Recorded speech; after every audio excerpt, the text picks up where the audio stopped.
Hello everyone, I Kuldeep welcome you all to today's session on Daily News Analysis where we are going to look at the important news from the Hindu newspaper as well as the Indian Express. So student, आज है 30th of April and आज के जो दोनों newspaper हैं उनकी जो important news है उनको हम यहाँ कवर करेंगे। तो चलिए स्टार्ट करते हैं विद द फर्स्ट न्यूज़। और फर्स्ट न्यूज़ जो हम हिंदू न्यूज़पेपर से देख रहे हैं which is also in the Indian Express and it's an important news because यहाँ पे सुप्रीम कोर्ट ने एक पर्टिकुलर स्टेटमेंट दिया है while going through a particular case which is ongoing in the Supreme Court। और ये पर्टिकुलर केस डील करता है with a particular spyware जिसका एलिगेशन ये है कि बहुत सारे हमारे जो ऑपोजिशन लीडर्स हैं, हमारे जो जर्नलिस्ट हैं, उनके पर्टिकुलर फोन्स में, उनके इलेक्ट्रॉनिक डिवाइस में गवर्नमेंट ने प्लेस करे थे सो दैट वो उनके अगेंस्ट में स्पाई कर सके। तो यहाँ पे जो सुप्रीम कोर्ट है उसने बोला है कि इस टाइप का पेगासस का स्पाईवेयर वो यूज करना गलत नहीं है अगर वो नेशनल सिक्योरिटी पर्पस के लिए हो।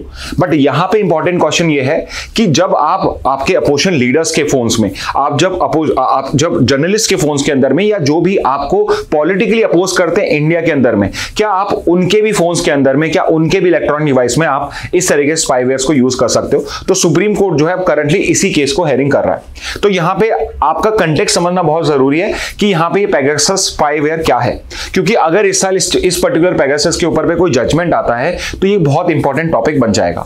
तो ये जो पेगासस है, पहले तो ये वर्ड समझिए, जो पेगासस वर्ड है ये एक मिथिकल हॉर्स का नाम होता है और ये ग्रीक माइथोलॉजी से आता है। It's a word from Greek mythology and it basically refers to a winged horse. एक विंग्ड हॉर्स जो होता है लाइक अ यूनिकॉर्न, उस तरह का जो हॉर्स होता है पेगासस उसको डिनोट करता है। एंड ग्रीक माइथोलॉजी के अंदर में जो ये विंग्ड हॉर्स होता है ये फ्रीडम को शो करता है।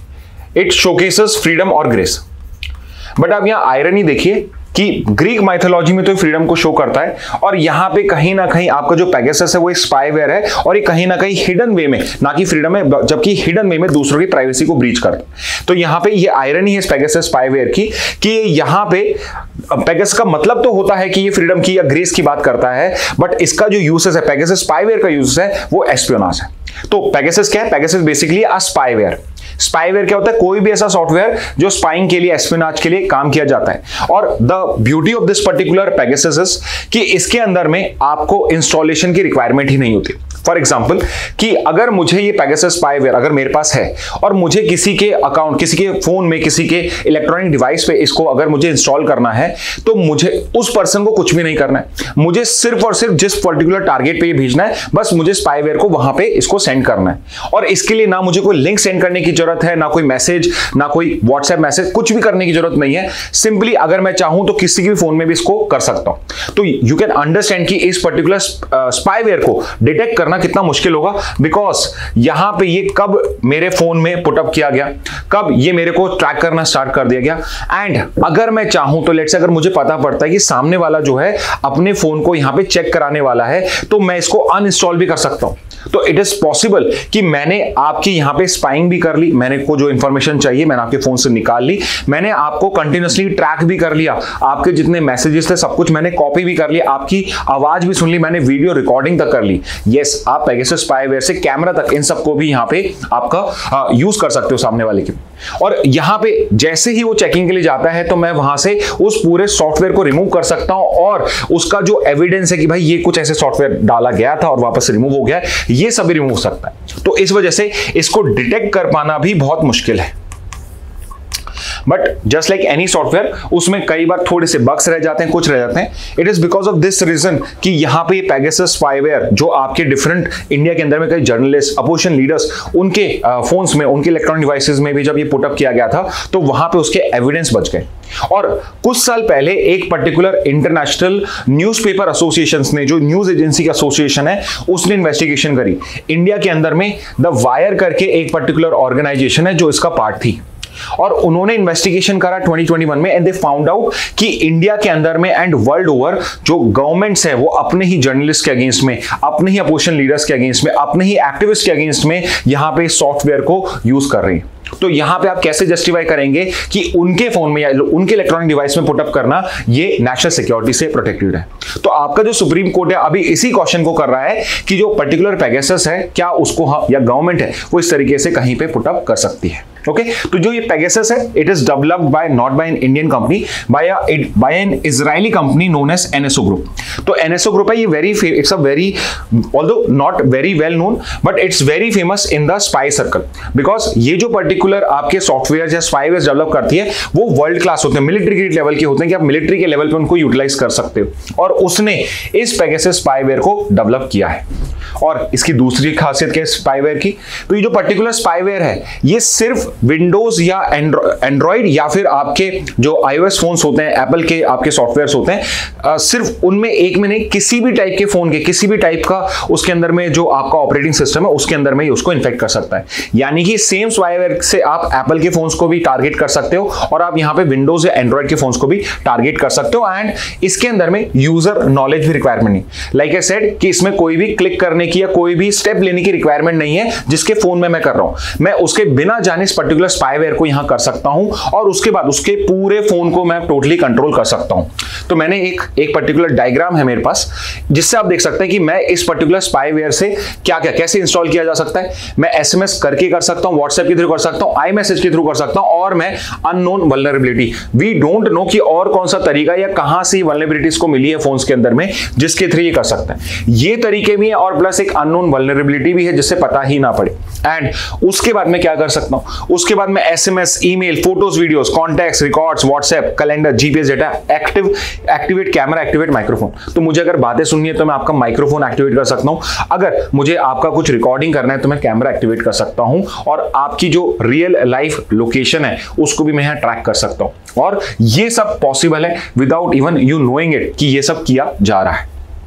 ओके, तो ये पर्टिकुलर आपका पेगासस है और कैसे वर्क करता है वी डोंट नो एग्जैक्टली कि कैसे वर्क करता है, बट इजीली एक बार आपके इंस्टॉल हो गया तो ये पूरे फोन को, सिंपली आप समझ लीजिए फोन पूरे फोन को एक्सेस कर सकता है। ठीक है, और इसको अगर रिमूव भी कर दिया जाए तो उसकी इंफॉर्मेशन भी हमें नहीं मिलती है। Okay, we have already discussed कि यहाँ पे आपके बहुत सारे जो जर्नलिस्ट हैं, एलिजेड है जर्नलिस्ट है, अपोजिशन लीडर्स हैं, एक्टिविस्ट, लॉयर्स, ब्यूरोक्रेट्स, इन सबके फोन में यहाँ पे इस स्पाईवेयर को यूज किया था गवर्नमेंट ने और यहाँ पे उनको ट्रैक किया जा रहा था। और यहाँ पे मेन इश्यू ये आता है कि यहाँ पे नेशनल सिक्योरिटी इंपॉर्टेंट है या फिर लोगों की जो राइट टू प्राइवेसी है, जो हमारा एक फंडामेंटल राइट है, वो इंपॉर्टेंट है। तो सुप्रीम कोर्ट फाइनली यहाँ पे जो डिस्कशन कर रहा है इट इज रिगार्डिंग कि कहाँ पे मेरा राइट टू प्राइवेसी एंड होता है और कहाँ पे मेरा जो ये नेशनल सिक्योरिटी का रीजन है ये जस्टिफाइड होना स्टार्ट हो जाता है। तो क्या इस पर्टिकुलर केस के अंदर में मैं जर्नलिस्ट को, मेरे अपोजिशन लीडर्स को, एक्टिविस्ट को, जिनका नेशनल सिक्योरिटी से या मैं कह सकता हूं इंटर कंट्री रिलेशंस में कोई लेना देना नहीं है, क्या वहां पर भी मैं इतना एडवांस लेवल का स्पाईवेयर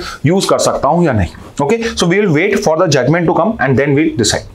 नेक्स्ट इंपॉर्टेंट न्यूज पे आते हैं जो आपको आज देखोगे कि जो ज्यादातर आपके न्यूज़पेपर है, चाहे इंडियन एक्सप्रेस रीड करें आप, चाहे हिंदू करें, कोई भी थर्ड न्यूज़पेपर रीड करें, उसमें सबसे ज्यादा जो न्यूज आ रखी है इट इज रिगार्डिंग कि कनाडा के अंदर में इलेक्शंस हुए एंड वहां पे फिर से for the third continuous time आपकी जो लिबरल पार्टी है जिसके पहले लीडर थे जस्टिन ट्रूडो, और इनके साथ इंडिया के रिलेशंस खराब हो गए थे बिकॉज जस्टिन ट्रूडो भी लिबरल पार्टी से बिलोंग करते हैं, बट एक पर्टिकुलर पार्टी है वहां पे जिसका नाम है न्यू डेमोक्रेटिक पार्टी है जो जसमीत सिंह की है। सो ये एक इंडो कैनेडियन है जसमीत सिंह, और ये ऑल्दो बिल्कुल ओपनली नहीं but he is one of the person जो खालिस्तान मूवमेंट को सपोर्ट करते हैं। And what is the Khalistan movement? If you know, Khalistan movement is कि जो सिख प्रोविंस, जो सिख पीपल हैं, they are demanding a separate Sikh land, तो वो यहां पे इंडिया में एक सेपरेट नेशन डिमांड कर रहे हैं फॉर द सिख पीपल। और यहां पे जो जगमीत सिंह है, इन्होंने इस पर्टिकुलर पार्टी, जस्टिन ट्रूडो की जो पॉलिटिकल पार्टी है, उसको सपोर्ट दे रखा था। यानी कि अगर इनको पावर में रहना है तो इनका सपोर्ट चाहिए था to have majority in the parliament, और इस वजह से इनका बहुत ज्यादा इंफ्लुएंस था। तो जस्टिन ट्रूडो जो थे वो यहां पे कहीं ना कहीं खालिस्तान मूवमेंट को सपोर्ट कर रहे थे, एंड इंडिया जो है वो बिल्कुल इसके अगेंस्ट में है, और इस वजह से जस्टिन ट्रूडो के साथ हमारे रिलेशंस खराब हुए। एनीवे, जो मेन हमारा पेन पॉइंट रहा वो ये रहा कि जस्टिन ट्रूडो की गवर्नमेंट ने इंडियन गवर्नमेंट या उसके ऑफिशियल्स को यहां पे एलिजिडली इन्वॉल्व पाया इन किलिंग ऑफ अ सेपरेटिस्ट। एक जो खालिस्तान लीडर था, एक सेपरेटिस्ट जो डिमांड कर रहा था पंजाब में, उस पर्सन की जब यहां पे किलिंग हुई वहां पे, तो उसके अंदर में जस्टिन ट्रूडो ने वहां पे अपना एक बयान दिया जिसमें कहा कि जो इंडियन गवर्नमेंट के ऑफिशियल्स है, ये हमारे पास प्रॉपर इंटेलिजेंस है कि ही इज इन्वॉल्व। तो इफ यू नो मैं किस पर्टिकुलर पर्सन की बात कर रहा हूं, ट्राई टू फाइंड आउट कि ये किस पर्टिकुलर सेपरेटिस्ट लीडर की बात हो रही है जिसकी किलिंग हुई थी कनाडा के अंदर में, और जस्टिन ट्रूडो ने क्लेम करा कि इंडियन ऑफिशियल्स इन्वॉल्व। आप इजीली थोड़ा सा भी पढ़ोगे, आपको इजीली ये चीज मिल जाएगा। ओके, तो वहां पे हमारे रिलेशंस खराब हुए, but at the same time US में रिसेंटली इलेक्शंस हुए थे, और यूएस में जो डोनाल्ड ट्रंप है, they started basically destroying his reputation, Justin Trudeau, and he started saying कि जो कनाडा है, it deserves to be the 51st state, it deserve to be the 51st state of USA, कि इसको USA का 51st state बना दीजिए।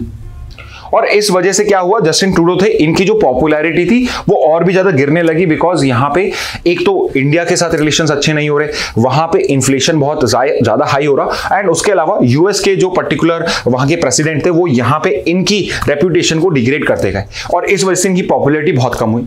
तो just before election, कुछ 6 महीने पहले ही डिसाइडेड कि I am going to resign, and उसके बाद में मार्क कार्ने जो है he became the prime minister. तो इनको प्राइम मिनिस्टर बनाया गया, और इसके बाद में जो लिबरल पार्टी जो अभी करंट इलेक्शंस हुए वो इन्होंने इनके लीडरशिप में लड़ा, एंड बिकॉज इन्होंने एक स्ट्रॉन्ग स्टैंड लिया अगेंस्ट डोनाल्ड ट्रंप ने क्या कनाडा के अगेंस्ट में यहां पे क्लेम करा कि we are going to put up more tariffs on them, जैसे आपके डोनाल्ड ट्रंप ने हर जगह पे करे थे, बट कनाडा ने इसके अंदर में उनके साथ में कोई भी नेगोशिएशन करने की सोची। उन्होंने बोला कि अगर वो लगाते हैं तो हम और भी ज्यादा बड़े रेसिप्रोकल टैरिफ्स लगाएंगे, और भी जो हमारी बॉर्डर्स है उनको और भी स्ट्रिक्ट कर देंगे, और इस वजह से कनाडा वाज वन कंट्री जिसके अगेंस्ट में यूएस ने नहीं लगाया, एंड उससे क्या हुआ, इनके लिए, इनके फेवर में जो लोकल सपोर्ट था, इनके जो पर्टिकुलर वोटर्स का सपोर्ट था वो इंक्रीज होना स्टार्ट हो गया मार्क कार्ने के अगेंस्ट। एंड फाइनली जो अभी आपके कल और परसों इनके इलेक्शंस कंप्लीट हुए, उसके अंदर में जो लिबरल पार्टी है लेड बाय मार्क कार्ने, इनको मेजॉरिटी मिल गई। तो जो लिबरल पार्टी है, इट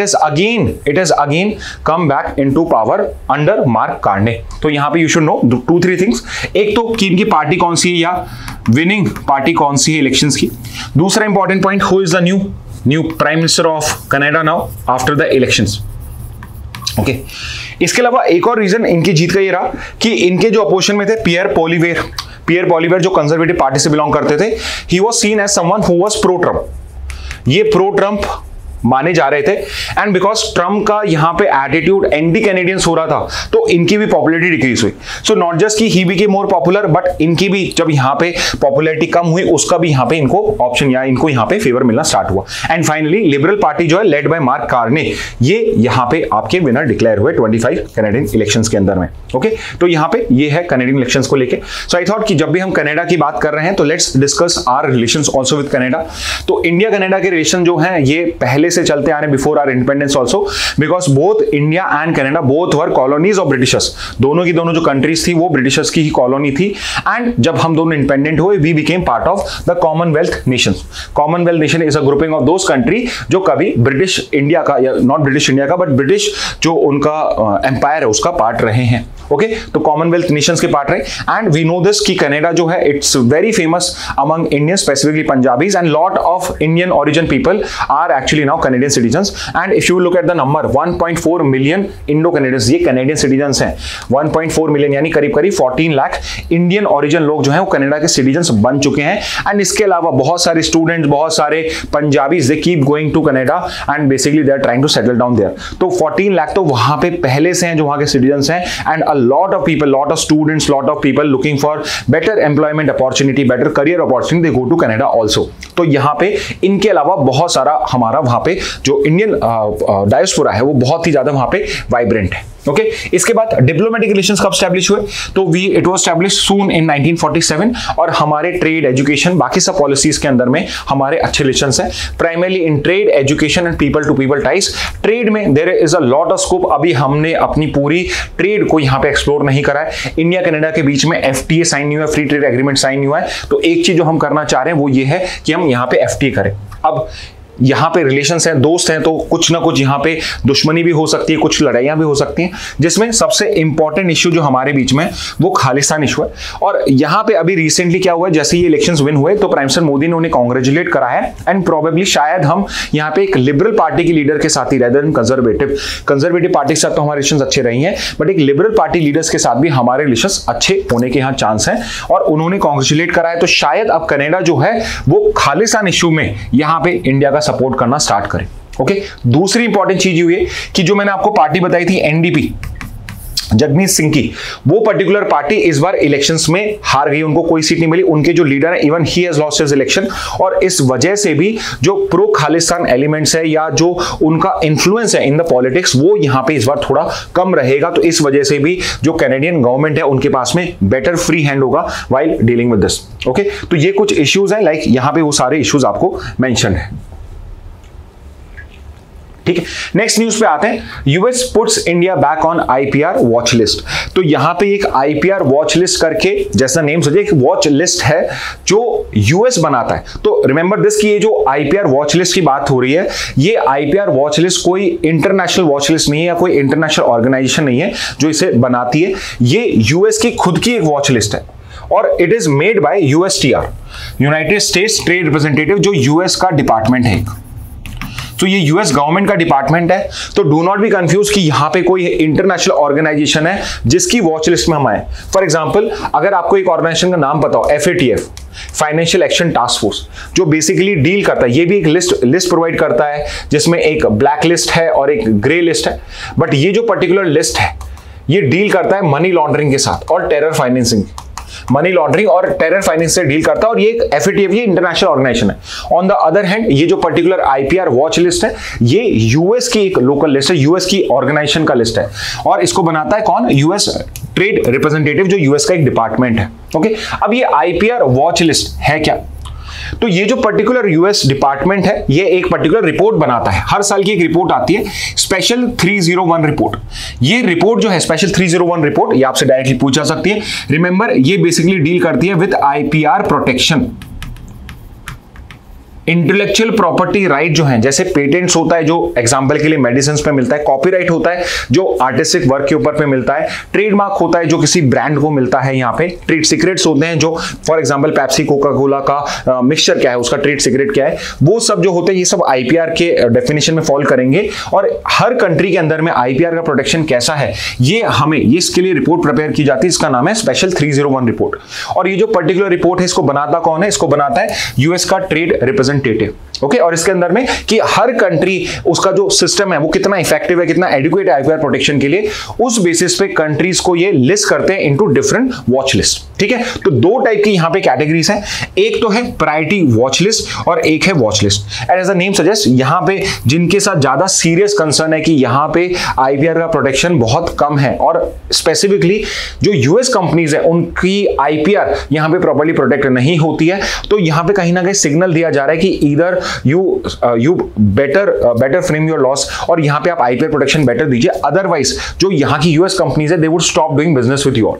और यहां पे क्या चेंज हुआ है, इंडिया जो है इसको प्रायोरिटी वॉच लिस्ट में, ऊपर वाली लिस्ट में जो ज्यादा कंसर्निंग लिस्ट होती है उसमें पुटअप किया है कि यहां पे it's one of the major economy, सबसे मेजर इकोनॉमीज में इंडिया जो है वो सबसे ज्यादा टफ मार्केट है, और सबसे ज्यादा यहां पे आईपीआर प्रोटेक्शन जो है सबसे कम है, तो इसको वॉच लिस्ट में नहीं प्रायोरिटी वॉच लिस्ट में करा गया है। तो एक क्वेश्चन तो आपके दिमाग में आना चाहिए जो यू शुड नो ऑल्सो, कि क्या ये फॉर द फर्स्ट टाइम है कि हम प्रायोरिटी वॉच लिस्ट में है? So no, it is not for the first time. India इससे पहले भी कई बार प्रायोरिटी वॉच लिस्ट में आया है, बट उसके बाद इंडिया ने कुछ स्टेप्स लिए हैं जिससे वो इस पर्टिकुलर वॉच लिस्ट से निकल गया है। ओके, तो दो टाइप की लिस्ट होती है, प्रायोरिटी वॉच लिस्ट और वॉच लिस्ट। इससे पहले जो इंडिया था पिछले साल तक वो वॉच लिस्ट के अंदर में था, इन दोनों लिस्ट से कभी भी बाहर नहीं हुआ है। एंड यू ऑल्सो नो कि इंडिया के अंदर में आईपीआर प्रोटेक्शन इतना अच्छा नहीं है। फॉर एग्जांपल कि अगर आपको लेट्स से कोई सॉन्ग सुनना है तो आप बहुत इजीली इसको इलीगली डाउनलोड कर पाते हो और उसको इजीली आप हियर कर पाते हो। और सिमिलरली कि कोई भी अकेडमिक बुक है तो उसको अगर फोटो कॉपी कराना है, उसका प्रिंट निकालना है, तो it's very easy to do in India. Plagiarism और ये सब भी बहुत कॉमन है। पेटेंट्स बेसिकली आपकी मेडिसिन होती है, उनकी कॉपी जो होती है बहुत जल्दी से इजीली बना दी जाती है, और उस वजह से यहां पे आईपीआर का वॉल्यूशन होता रहता है। तो India has always been in the watch list, but इस साल उसको प्रायोरिटी वॉच लिस्ट में पुट अप करा है। तो यहां पे यूजुअली क्या क्या कारण होते हैं, कौन से कंसर्न्स होते हैं, कौन से कारण होते हैं जिससे आप प्रायोरिटी वॉच लिस्ट या वॉच लिस्ट में जाते हो। तो सबसे पहले कि आपके जो आईपीआर प्रोटेक्शन है उस पे प्रोग्रेस जो है इनकंसिस्टेंट होती है, कि कभी आप बेटर करते हो, कभी उसमें कुछ ढील छोड़ देते हो, इस वजह से जो आईपीआर प्रोटेक्शन है वो प्रॉपर नहीं होता है। स्पेसिफिकली अगर पेटेंट की बात करी जाए तो यहां पे थोड़ी वेगनेस है। आपका जो इंडियन पेटेंट्स एक्ट है जो पेटेंट को प्रोटेक्ट करता है, उसके अंदर में पेटेंट्स को प्रोटेक्शन प्रोवाइडेड है इंडियन लॉ के अंदर में, बट उसके अंदर में जो पर्टिकुलर सेक्शंस है उसके अंदर में प्रॉपर ड्राफ्टिंग नहीं, जिससे वेगनेस होती है और उसके डिफरेंट इंटरप्रिटेशन हो सकते हैं, जिससे बहुत बार जो पेटेंट प्रोटेक्शन मिलना चाहिए वो नहीं मिलता है, and there is lack of clarity also. Third is inadequate IP enforcement. तो यहां पे लॉ तो है बट उसका इन्फोर्समेंट प्रॉपर नहीं होता है, कि आपने कह तो रखा है कि कोई कॉपीराइट का यहां पे वायलेशन करेगा तो उसके अगेंस्ट में एक्शन लिया जाएगा, बट यू कैन सी कि बहुत सारी नोन वेबसाइट्स हैं जहां पे आप इजीली इनको डाउनलोड कर सकते हो। High custom duties on IP intensive products. तो कोई भी आईपी जिसके अंदर में आईपीआर ज्यादा होता है, अगर वो इंडिया में इंपोर्ट किया जाता है तो उसमें हम कस्टम ड्यूटी ज्यादा लगाते हैं, because we want to protect the Indian market. We want कि जो इंडिया में आईपीआर बनाया जा रहा है उसका ज्यादा प्रोटेक्शन हो। फॉर एग्जांपल कि लेट्स से अगर मैंने कोई ऐप बनाया, मैंने लेट्स से एक एआई ऐप बनाया, तो आई वुड वांट कि इंडिया का जो एआई ऐप है वो ज्यादा डेवलप हो, ज्यादा यूज में हो। तो मैं क्या करूंगा कि फॉरेन वाले जो एआई ऐप्स हैं उसको इंडिया में अलाउ तो करूंगा, बट यहां पे सॉफ्टवेयर को लाने के लिए आपको हाई कस्टम ड्यूटी पे करनी पड़ेगी। तो ये एक रीजन दिया गया है जिस वजह से इंडिया प्रायोरिटी वॉच लिस्ट में जा रहा है। Report piracy and counterfeiting issues. तो बेसिकली यू कैन अंडरस्टैंड जो भी वीडियो गेम्स खेलते हैं कि आपके जो फाइल शेयरिंग होती है वो बहुत ईजी होती है, आपको पायरेटेड वर्जन मिल जाते हैं वीडियो गेम्स के, जो बड़े बड़े कॉल ऑफ ड्यूटी टाइप के जो गेम्स हैं जो बहुत ही ज्यादा वैसे अदरवाइज एक्सपेंसिव होते हैं, उनको आप फ्रीली डाउनलोड कर सकते हो और यहां पे यूज कर सकते हो। Signal theft by cable operators. तो भाई सिग्नल क्या है, आपके केबल ऑपरेटर्स जो हैं वो समहाउ दे फाउंड कि यहां से कोई सिग्नल जा रहा है, उसको वो कैच कर लेते हैं एंड इलीगली फिर उसको वो आगे जाके ब्रॉडकास्ट करना स्टार्ट कर देते हैं। Photocopying, reprinting of academic books is another reason. और यहां पे इंडिया में ट्रेड सीक्रेट्स को लेके क्या है, कोई स्पेसिफिक लॉ ही नहीं है, तो ट्रेड सीक्रेट्स एक्चुअल में इंडिया में किसी लॉ के अंदर में प्रोटेक्ट नहीं होते हैं। तो इसलिए एक रिक्वायरमेंट तो यूएसटीआर ने यही का एक सजेशन तो यही दिया है कि इंडिया को ट्रेड सीक्रेट्स का लॉ बनाना चाहिए। ओके, तो यहां पे कौन कौन सी और कंट्रीज हैं जो आपके प्रायोरिटी वॉच लिस्ट में ऐड करी गई हैं, तो इंडिया है, चाइना है, इंडोनेशिया, रशिया है, अर्जेंटीना, वेनेजुएला है। ओके, तो ये कंट्रीज हैं जो प्रायोरिटी वॉच लिस्ट के अंदर में। और भी कंट्रीज हैं बट ये मेजर कंट्रीज है, like China is a big country, Russia एक बड़ी country, Argentina, Venezuela, these are big countries जो इस वॉच लिस्ट में प्रायोरिटी वॉच लिस्ट में आते हैं। वॉच लिस्ट के अंदर में 25 कंट्रीज हैं जिसमें पाकिस्तान और तुर्की है। ओके, तो पाकिस्तान क्योंकि हमारा आपका अभी नेशन आपका नेबर है, इसलिए पाकिस्तान से हमारे अलग ही लगाव भी होता है, तो यू शुड नो कि पाकिस्तान किस लिस्ट में, वो वॉच लिस्ट के अंदर में। ओके, अब अगर मैं आपको एक ब्रॉड एक ब्रीफ ओवरव्यू दे दूं कि इंडिया में आईपीआर रेजिम को गवर्न करने के लिए कौन कौन से लॉ हैं, तो वो आपके सामने। पेटेंट्स को प्रोटेक्ट करने के लिए हमारा अलग लॉ है, इंडियन पेटेंट्स एक्ट 1970 है। आपका नेक्स्ट है कॉपीराइट एक्ट है 1957 का। आपका ट्रेडमार्क्स एक्ट है 1999 का। सेमीकंडक्टर डिजाइन्स और इंडस्ट्रियल डिजाइन्स को प्रोटेक्ट करने के लिए डिजाइन्स एक्ट है 2000 का। इसके अलावा एक और लॉ जो यहां पे होना चाहिए था वो है GI act, geographical indication act, जो अगेन 99 का है। ये अलग से इसलिए मेंशन नहीं है बिकॉज ये ट्रेडमार्क्स एक्ट के साथ में ही है। ओके, और डिजाइन एक्ट है, but there is no other act for trade secrets law. Exclusive act नहीं है, कहीं पे छोटा मोटा मेंशन मिल जाएगा आपको, बट एक्सक्लूसिव एक्ट नहीं है। और ये एक रिक्वायरमेंट है यूएसटीआर की, अगर इंडिया वांट्स की ये प्रायोरिटी वॉच लिस्ट से बाहर जाए तो इसने जो पर्टिकुलर कंसर्न्स रेज करें उनको यहां पे रिजॉल्व करे, स्पेसिफिकली ट्रेड सीक्रेट्स को प्रोटेक्ट करने के लिए एक एक्सक्लूसिवली लॉ बनाया जाए, और एज वेल एज यहां पे जो आईपीआर एनफोर्समेंट है उनको बेटर किया जाए। ओके, तो ये कुछ रिक्वायरमेंट है। नेक्स्ट पे आते हैं, citizen case, supreme court moles clubbing of all affairs against Sharjeel इमाम। तो ये कुछ न्यूज होती हैं जो यूजुअली मैं तो आपको मना करता हूं कि ये सब पढ़ने की जरूरत नहीं होती है कि यहाँ पे, बट यहाँ पे क्या करा जा रहा है कि ये पर्टिकुलर एक पर्सन है शर्जील इमाम, इनके अगेंस्ट में बहुत सारी एफआईआर होंगी। हो सकता है एक एफआईआर जम्मू कश्मीर में, एक एफआईआर तमिलनाडु, विच मीन्स कि अगर इनके अगेंस्ट में कोई क्रिमिनल केस है तो एक केस लड़ने के लिए इन्हें जम्मू कश्मीर जाना पड़ेगा, एक केस लड़ने के लिए इन्हें तमिलनाडु जाना पड़ेगा। और सोचिए कि दोनों ही केस अगर सेम बात पे हो, तो फॉर एग्जाम्पल कि यहां पे ये पर्टिकुलर पर्सन ने उन्हें कोई स्पीच दी, अब वो स्पीच लेट्स से कि YouTube पे अवेलेबल है। अब किसी पर्सन ने अगर वो स्पीच जम्मू कश्मीर में देखी, किसी ने उसको कोलकाता में देखा, किसी ने उसको तमिलनाडु में देखा, तो यहां पे वो जो पर्टिकुलर क्राइम है, अगर लेट्स से कि वो सच में हेट स्पीच थी या लेट्स से कि वो सेडिशन के अंदर में फॉल करती है, तो यहां पे कॉज ऑफ एक्शन तमिलनाडु में भी बनेगा, कश्मीर में भी बनेगा, कोलकाता में भी बनेगा, और लेट्स से जयपुर में है तो जयपुर में भी बनेगा। तो यहां पे लेट्स से कि अगर मुझे किसी पर्सन को हरास करना है तो what I would do, I would file a case in all the four corners of India. और यहां पे जो सुप्रीम कोर्ट है, हाई कोर्ट है, इनका रोल आता है, बिकॉज सुप्रीम कोर्ट और हाई कोर्ट जो है, सुप्रीम कोर्ट और हाई कोर्ट जो है, इनके पास में एफआईआर्स को क्लब करने की पावर होती है। एफआईआर्स को क्लब करने की पावर होती है, provided cause of action is same. अगर जो ऑफेंस क्लेम किया गया है, जो ऑफेंस क्लेम किया गया है और जिस एक्ट से वो ऑफेंस क्लेम किया गया है, अगर वो सब जगह सेम है, फॉर एग्जांपल सेम स्पीच थी जो मैंने यहां सुनी, यहां सुनी, यहां सुनी, यहां सुनी, तो अगर यहां पर भी सुनी है, तो ये चारों जो केसेस हैं, ये जो एफआईआर्स हैं, इन सबको यहां पे क्लब करके एक जगह में ही केस होगा। सो यहां पे क्या है, एक तो जो डुप्लिसिटी ऑफ वर्क्स है कि डिफरेंट जुडिशियल ऑर्डर्स आएंगे, हो सकता है कंफ्लिक्टिंग ऑर्डर्स आ जाए, एक तो वो यहां पे अवॉइड होता है। दूसरा, यहां पे जो पर्टिकुलर पर्सन है, जो एक्यूज है, उसको भी अननेसेसरी यहां पे पेन नहीं झेलना पड़ता है, उसको एक ही जगह पे सेम कॉज ऑफ एक्शन के लिए एक जगह बुला लिया जाता है। बट यहां पे आपके लिए इंपॉर्टेंट जुडिशियल लर्निंग क्या है, ये पावर होती किसके पास है, तो ये पावर होती है सुप्रीम कोर्ट के पास और हाई कोर्ट के पास में। ठीक है, तो याद रखना सुप्रीम कोर्ट और हाई कोर्ट के पास में ही ये पावर है। नेक्स्ट न्यूज पे आते हैं, UN chief calls for dialogue between India and Pakistan. तो इंडिया पाकिस्तान का यहाँ पे आपका पहलगाम अटैक के बाद में एक एस्केलेशन वाला जो काम है वो स्टार्ट हो गया कि एक स्टेप हम ले रहे हैं, एक स्टेप वो ले रहे हैं, एंड प्रोबेबली अगर ये स्टेप्स हमने कहीं पे जाके रुके नहीं तो probably there would be a full fledged war also. And जितने भी इंटरनेशनल कंट्रीज हैं, बिकॉज इंडिया पाकिस्तान दोनों न्यूक्लियर वेपन स्टेट्स हैं, एंड वी नेवर नो कि अगर हम एक बार वॉर इनिशिएट कर दें तो हो सकता है कि जानबूझ के या गलती से भी अगर न्यूक्लियर वॉर स्टार्ट हो गया, एक न्यूक्लियर वेपन किसी ने अटैक कर दिया, तो एक न्यूक्लियर वॉर स्टार्ट हो सकता है एंड दोनों पूरे कंट्रीज को तबाह कर सकते हैं। और इसीलिए जैसे ही कोई इंडिया पाकिस्तान का इश्यू होता है, यूनाइटेड नेशन जो है वो भी अब एक्टिव हो जाता है। और यहां पे यूनाइटेड नेशन के जो चीफ हैं, do you know what is the name of the UN chief, तो please mention it in the comment box कि यूएन का चीफ कौन है। यूएन के चीफ उन्होंने बोला है कि there is a requirement of a dialogue between India and Pakistan. अब यहां पे उन्होंने जो पर्टिकुलर डायलॉग दिया है, तो हम यहां पे ये डिस्कशन कर सकते हैं कि यूनाइटेड नेशन जो होता है वो बायलैटरल डिस्प्यूट्स में क्या क्या कर सकता है। जैसे एग्जांपल के लिए भी रशिया यूक्रेन का एक वॉर चल रहा है, इजराइल हमास गाजा का वॉर चल रहा है यहां पे, ऑल्दो गाजा जो है वो यूएन मेंबर नहीं है, but Palestine is a UN member. तो उन दो बायलैटरल कंट्रीज के बीच में अगर कोई डिस्प्यूट हो, जैसे इंडिया पाकिस्तान में अगर डिस्प्यूट हो, तो यूएन क्या क्या कर सकता है, यूएन चीफ की पावर क्या है, यूएन के जो पर्टिकुलर ऑर्गन्स हैं उनकी पावर क्या है। तो यूएन के पास अगर यूएन चीफ की बात करी जाए तो यूएन सेक्रेटरी जनरल जो होता है उसके पास आर्टिकल 99 जो है उसमें उसके पास में पावर होती है कि जो यूनाइटेड नेशन का सिक्योरिटी काउंसिल है, जिसके पास में इन्फोर्समेंट की पावर होती है। फॉर एग्जाम्पल कि अगर दो कंट्रीज में वॉर हो जाए और यूएन सिक्योरिटी काउंसिल अपने रेजोल्यूशन के थ्रू अलाउ कर दे, तो यूनाइटेड नेशन अपनी खुद की फोर्सेस भेज सकता है।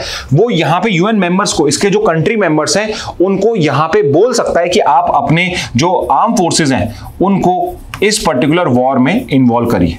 ओके, जैसे नॉर्थ कोरिया साउथ कोरिया का जब वॉर चल रहा था उसके अंदर में यूनाइटेड नेशन जो था it was trying to get involve, but although veto लग गया तो इन्वॉल्व नहीं हो पाया। बट यहां पे जो आर्टिकल 99 है आपके यूनाइटेड नेशन के चार्टर का, उसके अंदर में यूनाइटेड नेशन सेक्रेटरी जनरल के पास में पावर होती है कि अगर कोई इश्यू इसको इंपॉर्टेंट लगता है तो it can be brought to the notice of the Security Council, उनके नोटिस में ये पर्टिकुलर इश्यू लेकर आया जा सकता है। इसके अलावा यहां पे जब ये डायलॉग की बात कर रहे हैं तो यूनाइटेड नेशन के जो सेक्रेटरी जनरल होते हैं he can act as a mediator also। Mediator या फैसिलिटेटर मतलब वो इन्वॉल्व नहीं होगा, मीडिएटर होगा कि ये उस मीटिंग में सिट करेगा और वहां पे वो अपने ओपिनियंस भी पुटअप कर सकता है। ऑल्दो जो कोई मीडिएटर या फैसिलिटेटर अपॉइंट होता है, इनका कोई भी रोल नहीं होता है, no role in the decision के अंदर में कोई भी रोल नहीं होता है। He is just there to mediate between this two parties कि समहाउ ये कंसेंसस पे पहुंच पाए और खुद से ये डिसाइड कर पाए।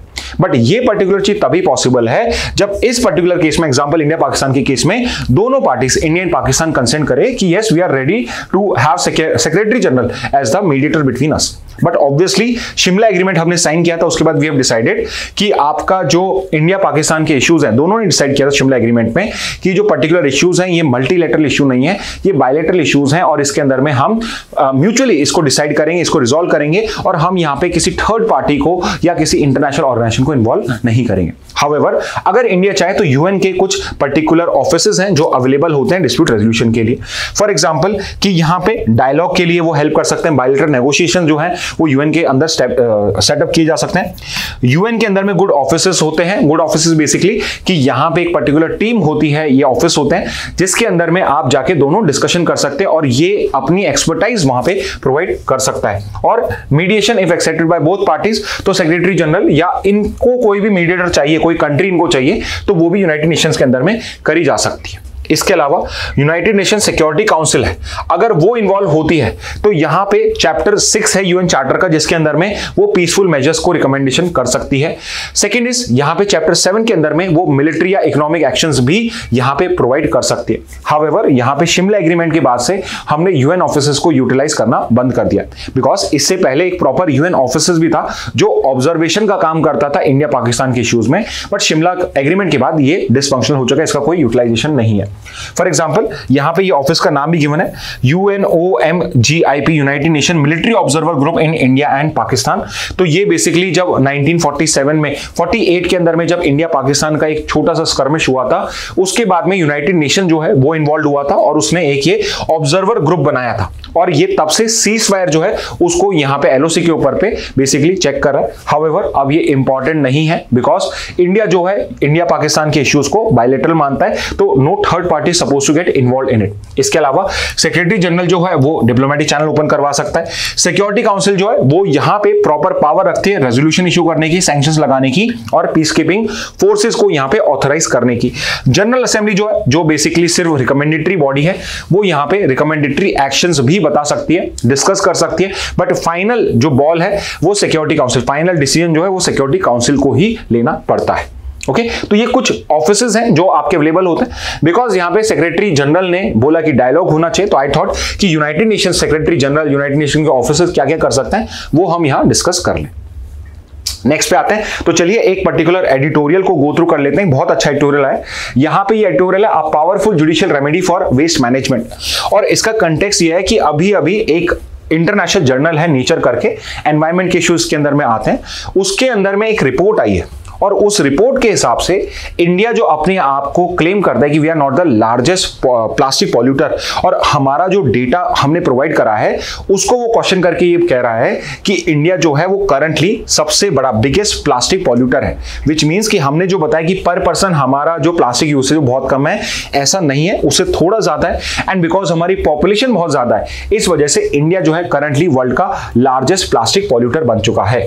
तो वेरी इंपॉर्टेंटली ये आपका एक इंपॉर्टेंट लाइनर भी बन जाएगा कि वर्ल्ड का लार्जेस्ट प्लास्टिक पॉल्यूटर कौन है एज पर आ रिपोर्ट इन नेचर, तो इंडिया जो है वो सबसे ऊपर आ गया है। ओके और as per this report India कितना परसेंट कंट्रीब्यूट करता है, तो वर्ल्ड का जो 20% ग्लोबल प्लास्टिक एमिशंस है that is being done by India, यानी कि आप सोचिए 1/5, बाकी वर्ल्ड मिलके 4/5 कर रही है और हम अकेले 1/5 कर रहे हैं। This is the extent of plastic pollution in India as per the new report. Okay और यहां पे अगर आप ये एडिटोरियल पढ़ोगे तो शुरुआत में उन्होंने यही बताया, पूरा एडिटोरियल हम यहां डिस्कस कर रहे हैं, इसके बाद he is basically giving us evidence of an underestimation कि क्या क्या है, तो इश्यूज क्या क्या हैं वेस्ट मैनेजमेंट के वो डिस्कस करे गए। पहला तो ये है कि इंडिया का वेस्ट डेटा जो है, वेस्ट डेटा जो है वो अनरिलायबल है। कलेक्शन कवरेज हमने 95% बताया जो एग्जैजरेटेड है, हम इतना कलेक्शन नहीं करते हैं, मोस्ट ऑफ द जो प्लास्टिक है वो एक्चुअल में प्रॉपर्ली कलेक्ट नहीं होता है और ये 95% एग्जैजरेटेड है। डेवलप कंट्रीज के अंदर में भी इतना अच्छा collection, waste collection, plastic collection है नहीं, तो ये चीज इसके अंदर में क्वेश्चन करी गई है। सेकेंड इज वेस्ट डेटा जो हम कर रहे हैं वो सिर्फ और सिर्फ अर्बन एरियाज को यहां पे रेगुलेट कर रहा है, जो म्युनिसिपल एरियाज हैं उसी के अंदर में हो रहा है। तो हो सकता है कि म्युनिसिपल एरियाज के अंदर में 95% हो, अर्बन एरियाज में 95% हो, but what about rural areas, what about open burning, what about informal sector recycling, इनसे रिलेटेड जो डेटा है वो इस 95% के अंदर में शोकेस ही नहीं है, इस वजह से ये बिल्कुल एग्जैजरेटेड है।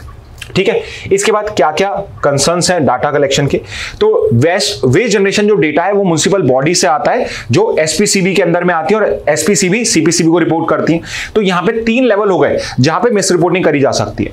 पहला तो है म्युनिसिपल बॉडीज जो हैं वो खुद अपने आप को बताएंगी भाई हम तो करीब करीब मैक्सिमम करते हैं, कुछ थोड़ा सा कम बता देंगी। फिर यहां पे डिफरेंट म्युनिसिपल बॉडीज का डेटा है वो स्टेट पॉल्यूशन कंट्रोल बोर्ड्स के पास में जाएगा। अब स्टेट गवर्नमेंट्स भी चाहेंगे कि हमारे अंदर, हमारी पर्टिकुलर स्टेट्स के अंदर में कम से कम यहां पे दिखाया जाए कि हम पॉल्यूशन जो पर्टिकुलर प्लास्टिक है उसको टोटली कलेक्ट करते हैं, और उसके बाद वो डेटा कोलेट होता है और सीपीसीबी जो सेंट्रल पॉल्यूशन कंट्रोल बोर्ड है सेंट्रल लेवल पे वहां जाता है। तो यहां पे 3 लेवल पे है जहां पे एग्जैजरेशन किया जा सकता है। तो डेटा कलेक्शन को हम यहां ट्रस्ट कर सकते हैं नहीं, ये एक बड़ा इश्यू यहां पे रेस करा गया है। सेकंड इज कि ये जो पर्टिकुलर डेटा है इसको कैसे कलेक्ट किया गया है, इसकी ऑडिट होती है नहीं होती है, मेथोडोलॉजी क्या है वो कुछ भी नहीं बताई गई है। रूरल इंडिया से कोई भी डेटा नहीं है, लोकल सेल्फ गवर्नमेंट ने गवर्नेंस के अंदर में बहुत सारी गैप्स है कई रीजन्स में, इसलिए इस डेटा को हम ट्रस्ट नहीं कर सकते हैं। तो हो सकता है कि प्रॉपर मेथोडोलॉजी या कोई सर्वे ही यूज नहीं किया गया है और उसके बाद भी हमें ये डेटा प्रोवाइडेड है। तो ये जो पर्टिकुलर एडिटोरियल है ये बेसिकली जो इंडिया का प्लास्टिक वेस्ट का डेटा कलेक्शन है उसको यहां पे ये क्वेश्चन कर रहा है कि ये डेटा प्रॉपरली नहीं है।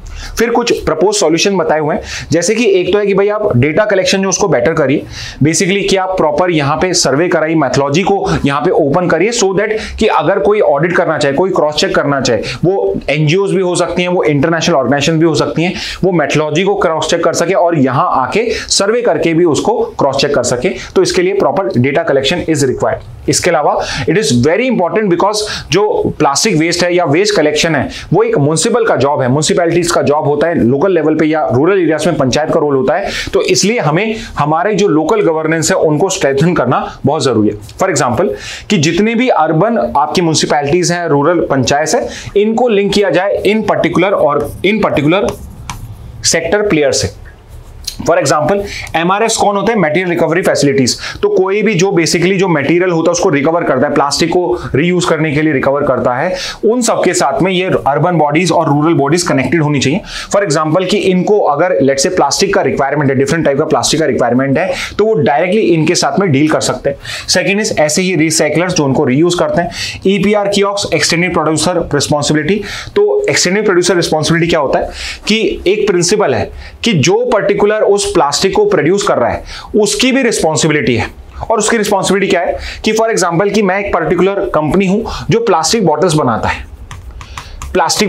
है, तो मेरा ईपीआर या मेरी एक्सटेंडेड प्रोडक्ट रिस्पॉन्सिबिलिटी होगी कि ये जो प्लास्टिक बॉटल से जो वेस्ट जनरेट होगा, जब ये वेस्ट डंप में जाएगी तो मुझे कलेक्ट करने की या इसको रिसाइकिल करने की या इसको कलेक्ट करके किसी एक रिसाइकलर को देने की मेरी भी responsibility.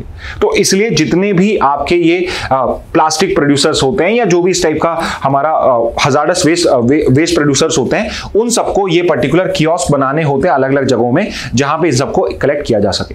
Next is sanitary landfills को जो मैनेज कर रहे हैं वो भी अर्बन और रूरल बॉडी से लिंक होने चाहिए या उनके ही अंडर में आने चाहिए। So it should not be कि अगर कोई प्राइवेट पर्सन है जो लैंडफिल्स क्या होता है जहां पे सारा कचरा इकट्ठा किया जाता है, if it is there in a particular city or let's say in a rural area, तो या तो उसको रन ही म्युनिसिपैलिटी या पंचायत करे या फिर जो भी उसको रन कर रहा है वो डायरेक्ट कांटेक्ट में हो आपके अर्बन और लोकल बॉडीज में, सो दैट यहाँ पे लोकल गवर्नेंस को हम स्ट्रेंथन कर सके और हमारा जो प्लास्टिक वेस्ट कलेक्शन है उसको बेटर कर सके, एज वेल एज उससे ही डेटा जो है हमारा वो ऑथेंटिक आना स्टार्ट हो। तो हम एक्चुअल में 95 अगर कर पाए तो उससे बढ़िया कुछ हो ही नहीं सकता है। ठीक है, तो ये ईपीआर इंप्लीमेंटेशन की बात हो गई। अब यहां पे जो एक और इन्होंने बात करी है कि अगर आप टाइटल पढ़ेंगे, the title of the article is a powerful judicial remedy for waste management. तो यहां पे पहले तो इन्होंने डिस्कस करा है कि एक्चुअल में जो रिपोर्ट आई वो क्या है, उसमें इश्यूज क्या क्या है और क्या क्या इनके और क्या क्या रिस्पॉन्ड हो सकते हैं। इसके बाद यहां पे शी इज टॉकिंग अबाउट कि यहां पे वेस्ट मैनेजमेंट के लिए हमारे पास एक बहुत अच्छी जुडिशियल रेमेडी है। और यहां पे ये पर्टिकुलर प्रपोजल क्यों आया? बिकॉज सुप्रीम कोर्ट ने एक जजमेंट दिया था, वेलोर टेनरी जजमेंट, जिसके अंदर में सुप्रीम कोर्ट ने कंटिन्यूइंग मैंडेमस करके रेमेडी यूज करी है।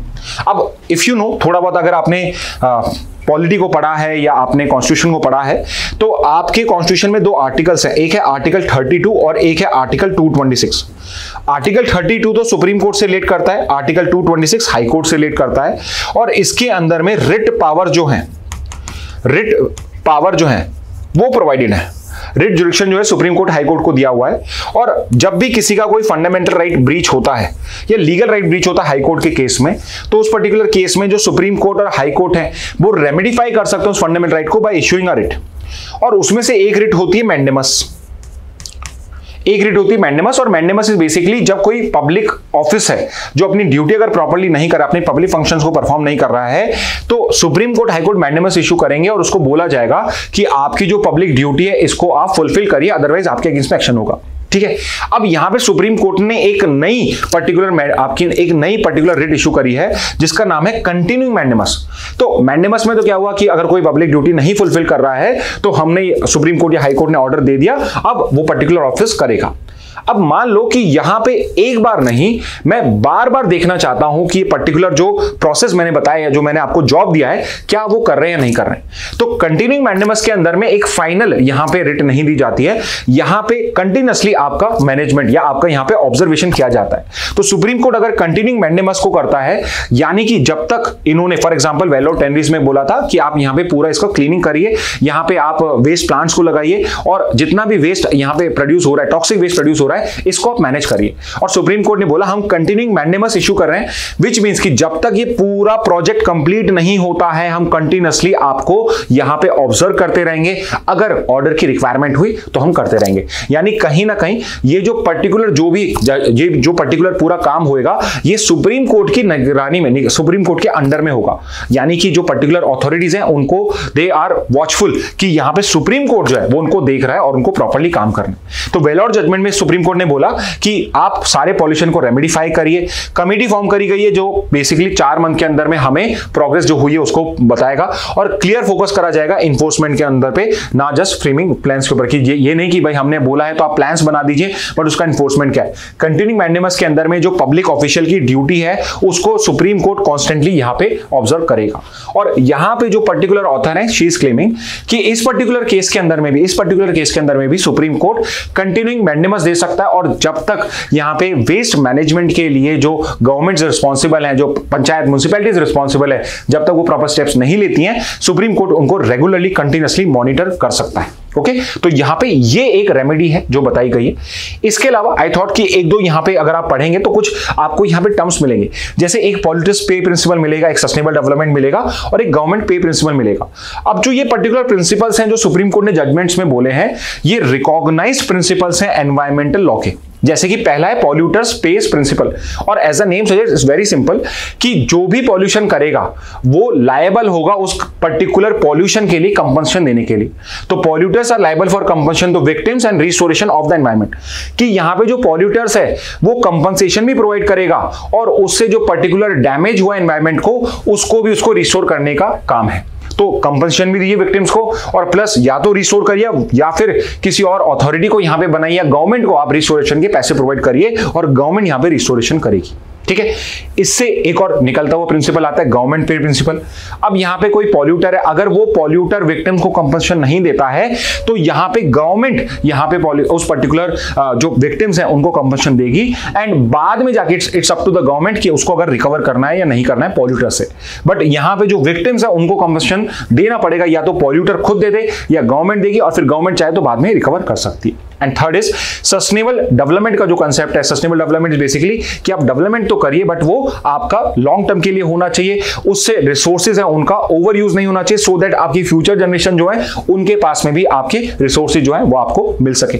तो सस्टेनेबल डेवलपमेंट के अंदर में एनवायरमेंटल रेमिडिएशन की एनवायरमेंट को आपको बचाने, कंजर्व ही नहीं करना है, उसमें जो हमने गलतियां कर दी है उनको रेमेडिफाई भी करना है, उसको वापस से रिस्टोर भी करना है, और सस्टेनेबल डेवलपमेंट उसका भी है। इस सिंपली मींस कि सस्टेनेबल डेवलपमेंट अगर मैं आज डिसाइड कर रहा हूं तो इसका मतलब ये नहीं कि आगे से गलती नहीं होगी, पहले भी जो मैंने गलती करी उनको रेमेडिफाई करना वो भी सस्टेनेबल डेवलपमेंट का पार्ट है। ओके, तो यहां पे जो ये पर्टिकुलर एडिटोरियल है, यहां पे एक तो आपको बहुत इंपॉर्टेंट वन लाइनर मिला है कि इंडिया जो है ये वर्ल्ड का लार्जेस्ट प्लास्टिक पॉल्यूटर है। इसमें एक छोटा सा मैं डिस्क्लेमर ये दे रहा हूं कि वर्ल्ड का लार्जेस्ट प्लास्टिक पॉल्यूटर है, ये अभी एक रिपोर्ट के बेसिस पे है, कोई इंटरनेशनल ऑर्गेनाइजेशन नहीं है, कोई इंटरनेशनल कोई इंडेक्स नहीं है जो ये कह रहा है। तो एक चीज आप हमेशा ध्यान रखना कि ये अगर आपसे पूछा है रिपोर्ट नेचर रिपोर्ट के हिसाब से कौन है, तो इंडिया लार्जेस्ट पॉल्यूटर है। उसके बाद हमारा जो डेटा, ये पर्टिकुलर एडिटोरियल में हमें क्या पता पड़ा, हमारा जो डेटा कलेक्शन है फॉर वेस्ट ये प्रॉपर नहीं है, एक्यूरेट नहीं है, तो इसको बेटर करने की रिक्वायरमेंट है। दूसरा यहां पे सजेशन दिया गया कि यहां पे आपकी जो लोकल गवर्नमेंट है जो मेजरली रिस्पॉन्सिबल है वेस्ट कलेक्शन के लिए, उनको स्ट्रेंथन करने की रिक्वायरमेंट है, बिकॉज अभी उनके पास में प्रॉपर कैपेसिटी ही नहीं वेस्ट मैनेजमेंट करने की। ओके, तो ये दो मेन यहां पे करें। और तीसरा यहां पे एक जुडिशियल रेमेडी बताई गई है कि सुप्रीम कोर्ट यहां पे कंटिन्यूइंग मैंडेमस अगर इशू कर दे तो यहां पे जो वेस्ट मैनेजमेंट का जॉब है वो प्रॉपरली करा जा सकता है। तो यहां पे ये कुछ है और कुछ की प्रिंसिपल जो है वो हमने डिस्कस करें। ओके, तो ये आपका एडिटोरियल हो जाएगा। इंडियन एक्सप्रेस से न्यूज देखते हैं, Gaza ceasefire talks in Cairo near significant breakthrough. तो यहां पे आपका जो इजराइल हमास या इजराइल पैलेस्टीन वॉर चल रहा है उसके अंदर में एक सिग्निफिकेंट ब्रेक थ्रू आने की बात है, क्योंकि अभी पीस टॉक्स चल रहे हैं आपके कायरो के अंदर में। Cairo is capital of which country, please mention in the comment box. बहुत सिंपल सा क्वेश्चन पूछ रहा हूं मैं आपसे, ठीक है। तो जो सीज फायर टॉक्स है वो कायरो में चल रहे हैं और शायद सिग्निफिकेंट ब्रेक थ्रू आ जाता है। तो आई नो कि आपको ये सब पता होगा, फिर भी जिनको बिल्कुल ही आइडिया नहीं है कि इजराइल और हमास, इजराइल और गाजा के बीच में आपका अक्टूबर 7, 2023 से एक वॉर चल रहा है। और वॉर ट्रिगर हुआ था बिकॉज हमास जो एक टेररिस्ट ग्रुप है गाजा के अंदर में, उसने इजराइल के अंदर में अटैक करा था। It killed around 1200 people. He entered Israel territory. वहां पे 1200 सिविलियंस को, मिलिट्री पर्सन नहीं, 1200 सिविलियंस को किल करा गया and it took over 251 hostages. 250 लोगों को ये किडनैप करके अपने साथ ले गया। एंड इसके बाद में आपका जो पर्टिकुलर इजराइल है उसने बड़ा मिलिट्री ऑफेंस करा, पूरे गाजा को फ्लैटन आउट कर दिया है। Around 52,000 Palestinians have been killed, not just terrorist but mainly civilians including childrens, mothers and other people, old people also. तो उनको हुआ है और इस वजह से वहां पे एक बड़ा ह्यूमैनिटेरियन क्राइसिस वहां पे आ चुका है।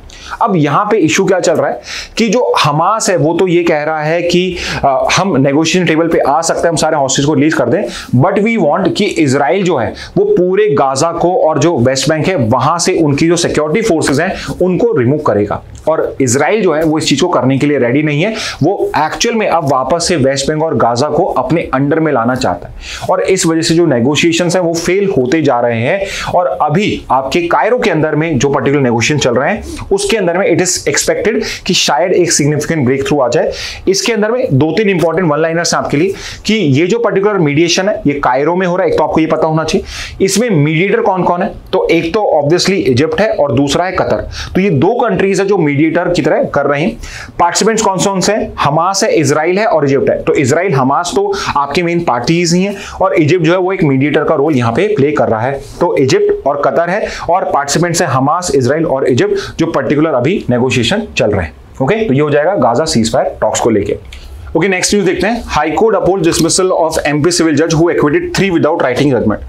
अब यहां पे एक बहुत ही ग्लैरिंग जजमेंट आया है जिसके अंदर में ये फाउंड आउट हुआ है कि मध्य प्रदेश के अंदर में एक सिविल जज है एमपी के और उन्होंने एक जजमेंट लिखा ही नहीं, एक्चुअली इशू तो यही है। उन्होंने एक पर्टिकुलर ऑर्डर दिया जिसके अंदर में 3 लोगों को एक्विट किया गया है जिसमें उन्होंने यहां पे कोई जजमेंट ही नहीं लिखा है। अब आप सोचिए कि कोई पर्टिकुलर जज है जो किसी को एक्विट कर रहा है और उसमें जजमेंट क्या है वो ही नहीं लिखा है। तो लेट्स से कि अगर मुझे अपील करनी है तो मैं अपील कैसे करूंगा आगे जाके? हाई कोर्ट जो पर्टिकुलर डिसीजन लेगा वो जजमेंट के बेसिस पे तो लेगा कि कोर्ट ने क्या डिसाइड करा उसी बेसिस पे। तो यहां पे एक बहुत बड़ा ग्लैरिंग एरर हो सकता है, ये डेलिब्रेट भी हो, यहां पे हो सकता है कि कोई मिली भगत तो उस चक्कर में जजमेंट आया हो, बट इस टाइप का जजमेंट हुआ है। और यहां पे जो पर्टिकुलर डिस्ट्रिक्ट विजिलेंट जज था जो बेसिकली विजिलेंस के लिए रिस्पॉन्सिबल था, उस डिस्ट्रिक्ट जज ने इनको डिसमिस कर दिया और अब हाई कोर्ट ने उस डिसमिसल को अपहोल्ड कर दिया कि यस ये बहुत बड़ा इशू है और यहां पे इनको डिसमिस करने का डिसीजन बिल्कुल सही है। ओके, तो यहां पे हम डिस्कस कर लेते हैं कि सिविल जज जो होता है वो अपॉइंट कैसे होता है।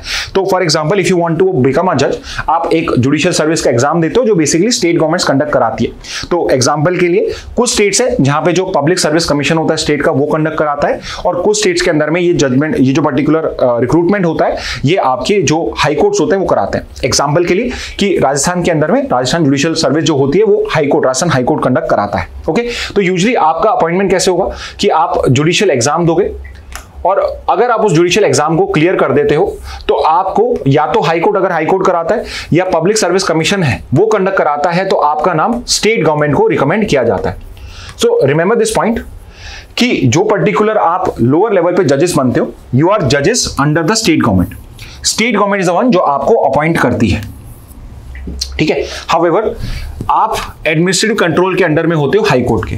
तो जितने भी डिस्ट्रिक्ट जजेस होते हैं, पूरी जो सबऑर्डिनेट जुडिशरी मैं कह सकता हूं, जिसमें डिस्ट्रिक्ट जजेस आ गए, सिविल जज फर्स्ट ग्रेड सेकंड ग्रेड आ गए, आपके सेशन जजेस आ गए आपके, वो सब सबऑर्डिनेट जुडिशरी जो होती है वो हाई कोर्ट के एडमिनिस्ट्रेटिव कंट्रोल में होती है। ओके, तो इस पर्टिकुलर केस में अगर कोई इस टाइप का एक्शन होता है या इस टाइप का कोई एक्ट होता है तो यहां पे जो डिसिप्लिनरी एक्शन होता है वो हाई कोर्ट लेता है। ओके तो डिसिप्लिनरी एक्शन कौन लेगा? हाई कोर्ट लेगा। तो यहां पे जो पर्टिकुलर इन्वेस्टिगेशन करी होगी वो डिस्ट्रिक्ट जज ने करी होगी, but final decision high court ले रहा है यहां पे।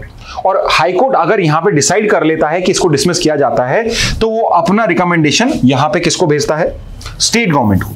स्टेट गवर्नमेंट को यहां पे ये डिसीजन भेज दिया जाता है और फिर अकॉर्डिंगली यहां पे स्टेट गवर्नमेंट जो होती है वो ये पर्टिकुलर डिसीजन ले लेती है। ठीक है, तो इस तरीके से आपका हाई कोर्ट का जज जो होता है डिसमिस किया जाता है। अगर प्रोसीजर देखा जाए, प्रोसीजर क्या है, तो सबसे पहले लेट्स से कि यहां पे हमें कोई ग्लैरिंग यहां पे मिसकंडक्ट दिखता है, तो अगर मिसकंडक्ट डिटेक्ट हुआ है तो वो चीज यहां पे देखी जाएगी। उसके बाद में सामने वाले जो जज है जिसके अगेंस्ट में एक्शन लिया जा रहा है उसको शो कॉज नोटिस दिया जाएगा कि भाई आप बताइए आपके अगेंस्ट में क्यों ना हो। बेसिकली आपको एक हेयरिंग का यहां पे राइट दिया जा रहा है। उसके बाद में आपके अगेंस्ट में डिपार्टमेंटल इंक्वायरी होगी। यूजुअली जो डिस्ट्रिक्ट जज होता है, जो डिस्ट्रिक्ट जुडिशरी का हेड होता है, वो इस पर्टिकुलर इंक्वायरी को हेड करता है। ये पर्टिकुलर जो इंक्वायरी है, जो पर्टिकुलर डिपार्टमेंटल इंक्वायरी अपनी फाइंडिंग्स को सबमिट करती है, ये पर्टिकुलर जो फाइनल सबमिशंस होते हैं these are given to the high court. High court जो होता है यहां पे ये डिसीजन लेता है कि इस पर्टिकुलर पर्सन को डिसमिसल करना चाहिए, इसके अगेंस्ट में कोई पेनल्टी लगानी चाहिए या फिर इसको सस्पेंड करना चाहिए। ये सब डिसीजन यहां पे लिया जाता है एंड सीरियस केसेस में डिसमिसल जो है वो रिकमेंड किया जाता है। एंड फाइनली यहां पे जो हाई कोर्ट होती है ये रिकमेंड करती है अपना एक्शन स्टेट गवर्नमेंट्स को, और स्टेट गवर्नमेंट यूजुअली कभी भी हाई कोर्ट के अगेंस्ट नहीं जाती है और यहां पे वो डिसमिसल होता है, वो पर्टिकुलर इशू यहां पे दे दिया जाता है। तो इस पर्टिकुलर केस में भी अगर हाई कोर्ट ने अपहोल्ड कर दिया है तो फाइनली जो आपका यहां पे स्टेट गवर्नमेंट है वो भी इस डिसमिसल ऑर्डर को करेगा। तो ये एक छोटी बात नहीं है कि एक हाई कोर्ट, एक पर्टिकुलर सिविल जज है जो यहां पे क्रिमिनल केसेस के अंदर में एक्विटल का ऑर्डर पास कर रहे हैं और वहां जजमेंट भी नहीं लिख रहे हैं, तो ऑब्वियसली एक बहुत बड़ा यहां पे इशू है वो रेस होता है। बट आई थॉट कि यहां पे सिविल जज कैसे अपॉइंट होते हैं और उनका रिमूवल प्रोसेस क्या उसको हम डिस्कस कर लेते हैं। ओके तो स्टूडेंट्स ये थी important news from the Hindu and Indian press. I hope ये इनिशिएटिव आपके लिए यूजफुल हो। If you still feel like कि कोई न्यूज मिस हो गई है तो mention in the comment box, next session में हम उसको अलग से कवर कर लेंगे। Okay with this message lesson today session, thank you and have a very nice day.